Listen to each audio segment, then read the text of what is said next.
मग MIDC आज जी आहे साताऱ्याची, काय सर्वात जास्त like what is Satara non for in terms of industries,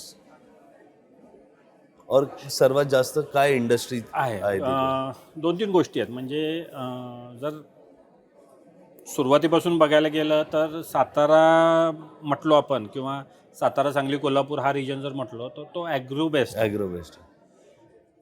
त्यामुळं पश्चिम महाराष्ट्र, सातारा, सांगली, कोल्हापूर म्हटलं की साखर कारखाना.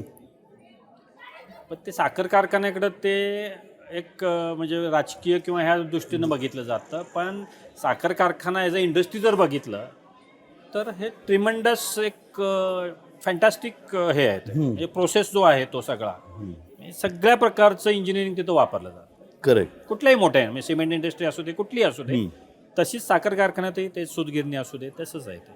कोल्हापूरमध्ये फाउंड्री सेगमेंट त्यावेळी स्ट्रॉंग होता. साताऱ्यामध्ये पहिल्यापासून सातारा वॉज सर्व्हिस ओरिएंटेड. सुरुवातीला महाराष्ट्र स्कूटर्स होते, प्रिया त्या साताऱ्यामध्ये बनायचे. त्यामुळं आणि अरिस्टोकॅट एक मोठी होती. तर बरेचसे जे नवीन उद्योग आले ते ह्यांचे वेंडर्स म्हणून आले. ओके. देन तुम्ही त्याच्यापेक्षा जुनी इंडस्ट्री आमची म्हणजे कुपर इंडस्ट्री. ती आमची पायोनियर इंडस्ट्री म्हटलं तरी काय वावगं ठरणार नाही. म्हणजे सातारा रोड असू दे, इथं असू दे, they are our one of the pillars of our association और आवर सातारा इंडस्ट्रियल एरिया. सांगायला आनंद वाटतो की ह्या साहित्य संमेलनाचे पॅटर्न पण तेच आहे. पण येस आणि I think one of the what we say wonderful philanthropist and he is a very big visionary. त्यांच्याबद्दल ॲब्सोल्युटली जेवढं आम्ही ऐकलंय आणि काही अजून व्यवसायिकांकडून माहिती मिळाली. Is doing too good. आणि म्हणजे उद्योजक म्हणून ते चांगले आहेतच. शेतीबद्दल त्यांना प्रचंड पॅशन आणि आवड आहे. स्वतःला ते अजूनही शेतकरीच म्हणून घेतात. म्हणजे अगदी रिसेंटली ही इज नाव 81-82 मला रिसेंटली म्हणाले की अरे मला जरा चांगली कुठं तुझ्या गावाच्या साईडला शेती चांगली असते, मला तिथं शेती करायची.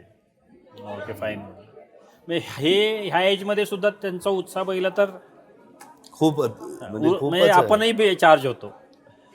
आणि तुमचं मूळ प्रश्नाकडे जर उत्तर द्यायचं झालं तर मी मुद्दाम असं हे काय सांगितलं तर आमची ही मिक्स्ड हे आहे सातारा MIDC.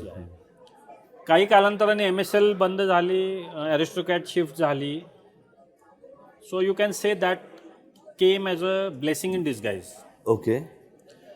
कारण नॉर्मली काय होतं, पुण्यातली इंडस्ट्री तुम्ही बघितली, टाटा आणि बजाज आणि फिरोदिया म्हणजे ह्याचं बजाज टेम्पो, बजाज ऑटो आणि टेल्को, या 3 इंडस्ट्रीच्या अवतीभोवती फिरत मेजॉरिटी त्यावेळी फिरत होती. आता ठीक, आता IT आणि आता तर खूप काही झालं.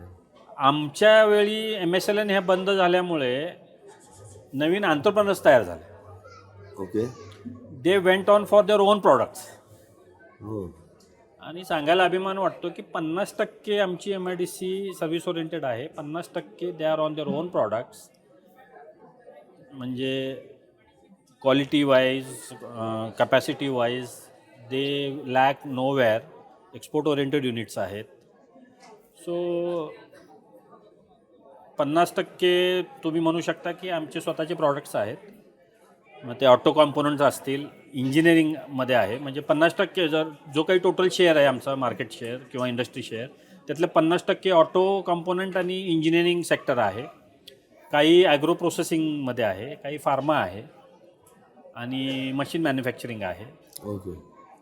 फूड आणि फार्मा आहे, फूड प्रोसेसिंग आहे. आमचे काही फूड प्रॉडक्ट साताऱ्यातले खूप फेमस आहेत. म्हणजे MIDCमध्ये असतील, आउट ऑफ MIDC असतील.